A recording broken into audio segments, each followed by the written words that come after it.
కానీ ఇక్కడ పెద్దలు మాజీ శాసనసభ్యులు ఎర్ర వెంకటేశ్వర రెడ్డి గారు కానీ డాక్టర్ గారు కానీ గుబాన్ కానీ భాస్కర్ రెడ్డి గారు ఇంకా ఎంతమంది ఉన్న ప్రతి ఒక్క గ్రామంలో చిన్న చిన్నవన్నీ కూడా అన్నీ కూడా ఒక తాటి మీద రావడం కూడా జరిగింది. అందరూ కూడా ఈరోజు రాంబాబుని తప్పకుండా ఇక్కడ ఎమ్మెల్యేగా అలాగే ఎంపీగా తప్పకుండా మంచి మెజారిటీతో రాబోతూ ఉంది. ఈ నియోజకవర్గం వైఎస్ఆర్ కాంగ్రెస్ పార్టీకి కంచుకోట విధంగా కూడా రేపు మళ్ళీ కూడా గెలవబోతా ఉన్నాం. కాబట్టి అందరినీ ఒకటే కోరుతా ఉన్నాం, ఈ నియోజకవర్గంలో అంతా కూడా చిన్న చిన్న ఏదైనా ఉంటే పక్కన పెడదాం. ఇంకా ఎక్కడైనా ఒక 5% 10% అక్కడక్కడ గ్రామాలలో ఉంటే పక్కన పెడదాం. మన లక్ష్యం జగన్మోహన్ రెడ్డి గారిని ముఖ్యమంత్రిని చేసుకునే దానికి. కాబట్టి ఈరోజు రాంబాబుని మంచి మెజారిటీతో గెలిపించేదానికి ఇంకా కూడా అందరం కూడా రేపు నామినేషన్కి ప్రతి ఒక్కరు కూడా పెద్ద ఎత్తున ఎట్టా కూడా తరలిరాబోతున్న ఆడ నుంచి ఒక 20 రోజుల పాటు ప్రతి ఒక్కరు కూడా కష్టపడదాం.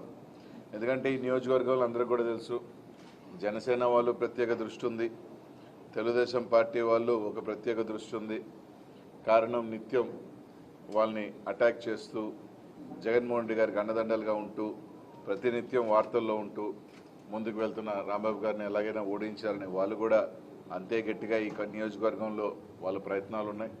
అయినప్పటికీ కూడా ఎవరెన్ని ప్రయత్నాలు చేసుకున్నప్పటికీ కూడా ఖచ్చితంగా కూడా ఈ ప్రాంతంలో మళ్ళీ వైఎస్ఆర్ కాంగ్రెస్ పార్టీ గెలవబోతుందని చెప్పి తెలియజేసుకుంటూ ఈరోజు దాదాపు అందరూ కూడా ఈరోజు ఫస్ట్కి రావటం, అందరూ కూడా ఒకే వేదిక మీదకి రావటం ఒక శుభపరిణామంగా ఇంకా కూడా రేపు నామినేషన్ వేసే ముందే బట్ ఇంకా కూడా ప్రతి ఒక్కరు కూడా కష్టపడదాం. వైఎస్ఆర్ కాంగ్రెస్ పార్టీ నాయకులు, కార్యకర్తలు, శ్రేణులు అందరూ కూడా కష్టపడదాం. ఒకటే ఆలోచన చేయండి, చిన్న చిన్న ఒక కుటుంబంలో పక్కన పెట్టుకొని మన పెద్ద ఆలోచన జగన్మోహన్ రెడ్డి గారు ముఖ్యమంత్రి అవ్వాలి. ఈరోజు మళ్ళీ ఆ సంక్షేమం మళ్ళీ ఉండాలి, సంక్షేమ పథకాలన్నీ మళ్ళీ కొనసాగాలి.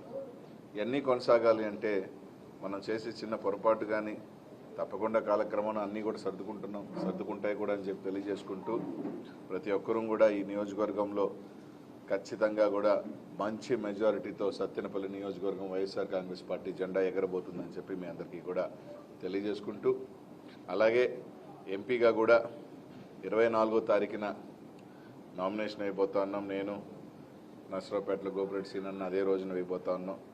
మీ అందరి ఆశీస్సులు, దీవెనలు ఎంపీగా కూడా నాకు ఉండాలని చెప్పి మనస్ఫూర్తిగా అందరినీ కూడా కోరుకుంటూ ఆ రోజు మీ అందరి ఆశీస్సులు, దీవెనలు కూడా ఇవ్వాలని చెప్పి మనస్ఫూర్తిగా అందరినీ కూడా 24వ తారీఖున వేసే నామినేషన్కి పల్నాడులో ఉన్న ప్రతి ఒక్కరు కూడా అన్ని నియోజకవర్గాల ప్రజలు, నాయకులు మీ ఆశీస్సులు ఇవ్వాలని చెప్పి మనస్ఫూర్తిగా కోరుకుంటూ ఖచ్చితంగా రానున్న 13వ తారీఖున 7 అసెంబ్లీ నియోజకవర్గాలు నర్సరావుపేట పార్లమెంట్లో గెలవబోతా ఉన్నాం. జూన్ 4న రిజల్ట్ చూడబోతున్నాం అని చెప్పి తెలియజేస్తా ఉన్నాం.